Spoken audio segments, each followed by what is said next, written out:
Hello, traders. Today is Wednesday, July 9th, and this is my PM recap for gold, and we are on the 1 hour time frame.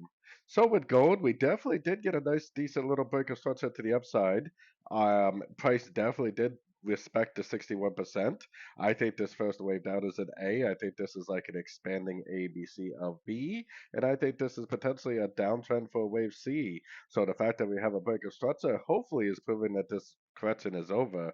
First impulsive wave up, I think, is A. All this corrective price action, I think, is B. After we get the break of structure, it's probably going to come back down below structure, make some sort of a pullback, and then hopefully end up continuing up.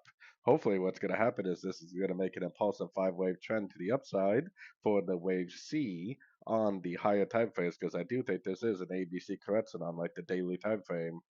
So, anyways, don't forget to check out my free Discord group linked down here in the corner. Take a look at my website, fxpipcollector.com. And as always, thank you for watching and happy trading.